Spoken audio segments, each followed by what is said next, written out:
हमारा next topic है बच्चे डिफेक्ट ऑफ विजन, मतलब हमें देखने में क्या क्या परेशानी हो सकती है, ठीक है ना। तो जो सबसे पहला डिफेक्ट होता है बच्चे मायोपिया। मायोपिया क्या होता है? ये एक ऐसा डिफेक्ट ऑफ विजन होता है जिसमें किसी पर्सन को बच्चे दूर का नहीं दिखता बट पास का दिखता है, मतलब किसी पर्सन को दूर का क्लियरली नहीं दिखेगा, पास का उसे क्लियरली दिखेगा। अब इसके रीजन क्या होते हैं बच्चे मायोपिया होने के? पहला रीजन होता है बच्चे due to high converging power of eye lens, मतलब आई लेंस की जो कन्वर्जिंग पावर होती है ना बच्चे वो बढ़ जाती है। इससे मायोपिया कैसे होता है आइए जानते हैं।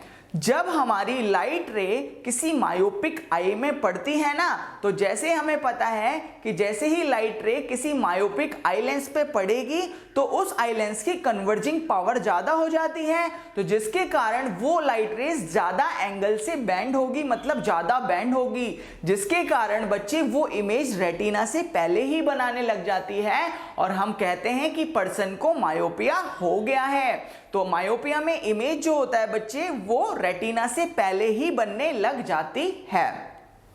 इसका सेकंड पॉइंट है बच्चे, सेकंड रीजन है मायोपिया होने का due to eyeball become too long. जो हमारी आईबॉल होती है वो लॉन्ग हो जाती है, लंबी हो जाती है, जिसके कारण हमें मायोपिया हो जाता है। कैसे आइए जानते हैं। जैसा कि हमें पता है बच्चे कि हमारी आईबॉल लंबी होगी तो जैसे ही लाइट रेस हमारी आई लेंस पर पड़ती है तो वो लाइट रेस कन्वर्ज होके बच्चे रेटिना से पहले ही इमेज बना लेती हैं। ऐसा क्यों? क्योंकि आईबॉल तो लंबी हो गई, उसकी रेटिना की पोजीशन पीछे को शिफ्ट हो गई, बट इमेज तो पहले वाली पोजीशन पे ही बनेगी ना, तो मतलब इमेज रेटिना से पहले ही बनने लग गई, जिसके कारण हमें मायोपिया हो जाता है।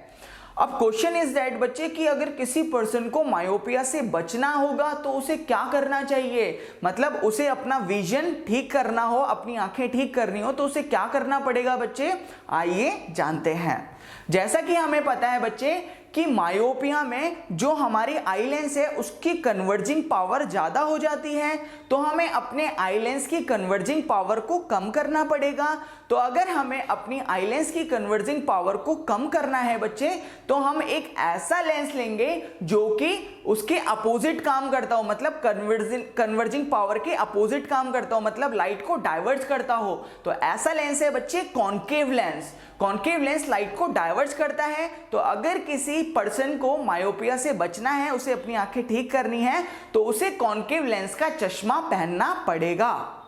बच्चे अगर किसी पर्सन को मायोपिया हो जाता है ना तो उसका जो फार पॉइंट है वो इंफिनिटी से कम हो जाता है। आइए बच्चे इसे फिगर से देखते हैं कि हम अपनी आंखों को मायोपिया से कैसे बचाते हैं। तो आप फर्स्ट फिगर में देख पा रहे होंगे बच्चों कि जो एक पर्सन है जिसे मायोपिया हो गया है तो जो लाइट रेज हैं बच्चे वो इंफिनिटी से आ रही हैं। कहां से आ रही हैं? इंफिनिटी से आ रही हैं, और वो आई लेंस से टकरा के इमेज रेटिना से पहले बना दे रही हैं। तो मतलब इस पर्सन को मायोपिया हो गया। तो मैंने बताया था बच्चे कि मायोपिया में जो फार पॉइंट है वो इंफिनिटी से कम हो जाता है, मतलब अगर फार पॉइंट हम इंफिनिटी से कम कर दें तो इमेज रेटिना पे बनेगी। तो जो मेरी सेकंड फिगर है बच्चे इसमें आप देख पा रहे होंगे कि इस बार लाइट रे इंफिनिटी से नहीं आ रही, पहले आ रही है। तो जैसे ही लाइट रे पहले आती है, मतलब पास डिस्टेंस से आती हैं, तो हमें दिखेगा जैसे ही वो लाइट रे आई लेंस से टकराती हैं तो इमेज सीधा रेटिना पर बन रही है। अब क्वेश्चन इज दैट बच्चे कि हमें अगर मायोपिया को ठीक करना है तो हमें क्या करना पड़ेगा। मैंने बताया था कि हमें कॉन्केव लेंस का चश्मा पहनना पड़ेगा ना।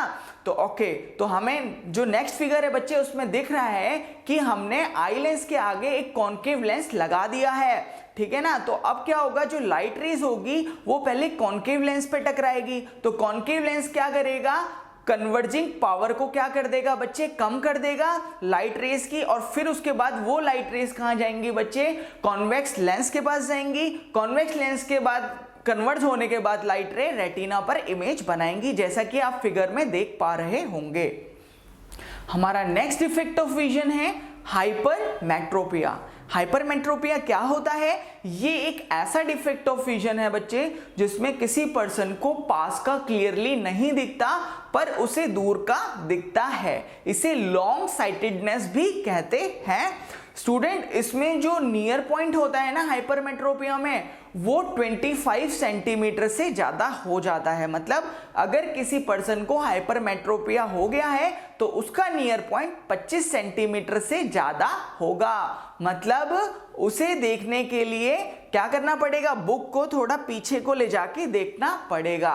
अब देखते हैं बच्चे कि इसके कारण क्या होते हैं हाइपरमेट्रोपिया के। तो जो हमारा कॉजेज फॉर हाइपरमेट्रोपिया है बच्चे, उसका फर्स्ट पॉइंट है due to low converging power of eye lens, कि जो हमारे आई लेंस है उसकी कन्वर्जिंग पावर क्या होती है बच्चे, कम हो जाती है, जिसके कारण हमें हाइपरमेट्रोपिया हो जाता है। ऐसा क्यों, आइए जानते हैं। जब कोई लाइट रेज किसी हाइपरमेट्रोपिक आई लेंस पे पड़ती है तो जैसा कि हमें पता है कि ऐसा पर्सन जिसे हाइपरमेट्रोपिया हो गया उसकी आई लेंस की जो कन्वर्जिंग पावर है वो कम हो जाती है। तो जैसे ही लाइट इस आई लेंस पे पड़ती है तो वो उस लाइट रेस को बच्चे काफी कम बेंड कर पाता है, और लाइट रेस कम बेंड होने की वजह से जो वो लाइट रेस हैं बच्चे वो रेटिना के पीछे इमेज बनाती हैं।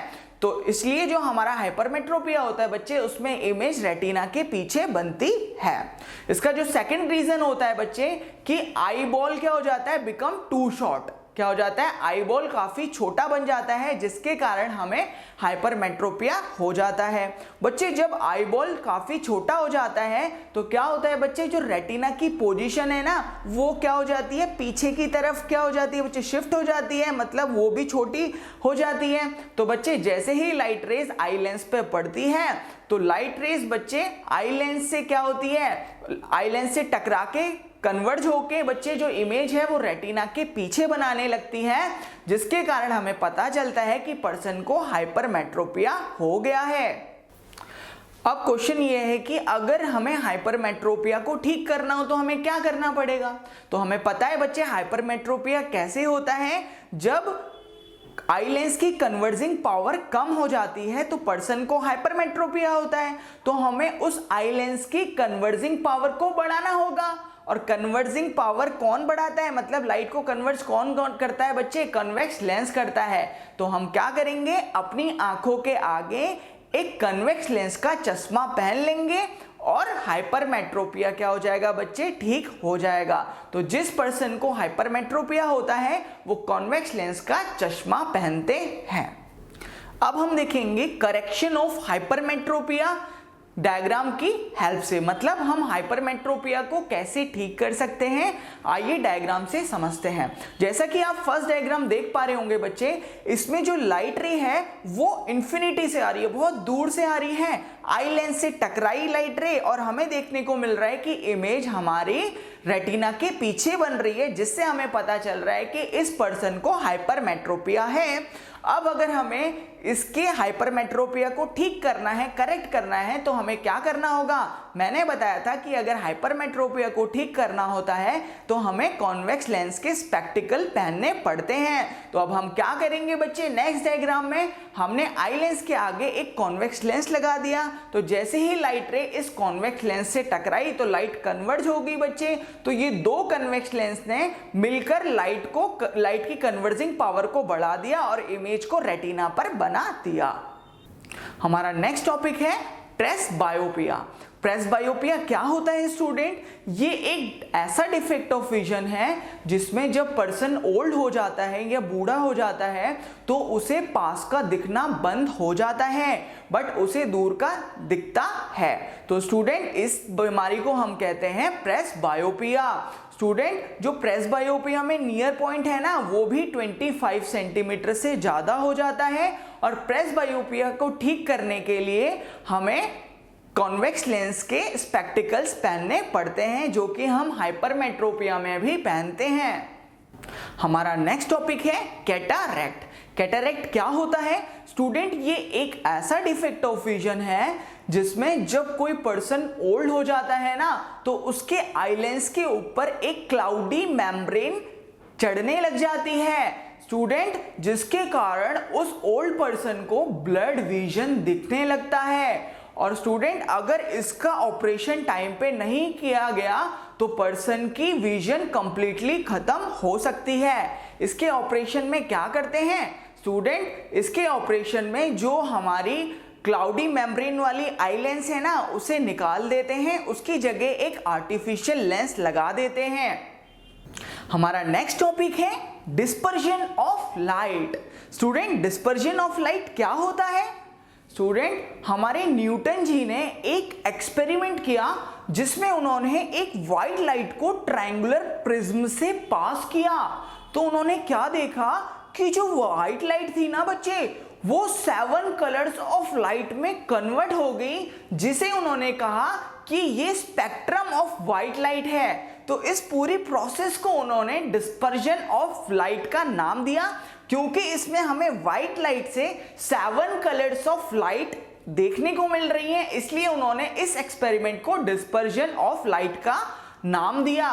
अब क्वेश्चन इज दैट कि बच्चे वो कलर कौन कौन से थे? तो वो कलर थे स्टूडेंट, उन कलर को हमने नाम दिया विबग्योर। वी का मतलब होता है बच्चे violet, I for indigo, B for blue, G for green, Y for yellow, O for orange and R for red. तो इन सारे कलर्स की हमें लाइट देखने को मिली। स्टूडेंट हमने स्क्रीन पे देखा कि रेड कलर तो सबसे ऊपर था और जो वायलेट कलर था वो सबसे नीचे था। मतलब जो रेड कलर की लाइट थी वो सबसे ऊपर देखने को मिली और जो वायलेट कलर की लाइट थी वो सबसे नीचे देखने को मिली। अरे ऐसा क्यों हुआ? ऐसा इसलिए हुआ स्टूडेंट कि जो हमारी रेड लाइट है, जो रेड कलर की लाइट है बच्चे, उसकी स्पीड सबसे ज्यादा होती है ट्रायंगुलर प्रिज्म में, जिसके कारण वो सबसे कम बेंड होती है और वो सबसे ऊपर देखने को मिलती है। वायलेट कलर हमें सबसे नीचे क्यों मिला? क्योंकि वायलेट कलर की स्पीड ट्रायंगुलर प्रिज्म में सबसे कम होती है, जिसके कारण उसमें सबसे ज्यादा बेंडिंग देखने को मिलती है। इसी कारण वायलेट कलर हमें सबसे नीचे देखने को मिला। अच्छा, स्पीड ऑफ लाइट ज्यादा हो गई तो लाइट कम बेंड हुई, स्पीड ऑफ लाइट कम हो गई तो लाइट ज्यादा बेंड हो गई। ये आपको समझने में दिक्कत आ रही है? तो आइए इसे एग्जांपल से समझाता हूं। क्या आपने कभी साइकिल चलाई है? अगर आप साइकिल बिल्कुल स्पीड में चलाते हो बच्चे, ज्यादा स्पीड में चलाते हो, तो आपकी बेंडिंग कम होती है, आप बिल्कुल स्ट्रेट जाते हो। तो इसी तरीके से रेड लाइट भी, उसकी स्पीड ज्यादा होती है तो वो बेंड नहीं करती, सीधी जाती है। और जो वायलेट है बच्चे, जब हम साइकिल क्या करते हैं, कम स्पीड से चलाते हैं तो हमारी बेंडिंग ज्यादा होती है। तो इसी तरीके से वायलेट लाइट क्या होती है बच्चे, कम स्पीड से चलती है, इसलिए उसमें बेंडिंग ज्यादा होती है। सो रेड कलर हमें टॉप में देखने को मिलता है और वायलेट कलर हमें बॉटम में देखने को मिलता है। अब हम पढ़ेंगे हमारा next topic, that is the recombination of the spectrum colours to give white light. इसमें क्या हुआ स्टूडेंट, हमने सबसे पहले क्या किया, एक व्हाइट लाइट को हमने ट्रायंगुलर प्रिज्म से पास किया।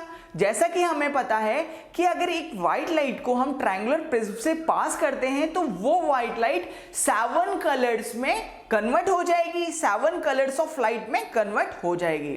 तो स्टूडेंट जब हम इस 7 कलर्स ऑफ लाइट को एक इन्वर्टेड प्रिज्म मतलब उल्टे प्रिज्म से पास करेंगे ना, तो हमें देखने को मिलेगा कि हमें दोबारा से एक व्हाइट लाइट मिल गई है। तो इसे हम कहते हैं रिकॉम्बिनेशन ऑफ स्पेक्ट्रम कलर्स।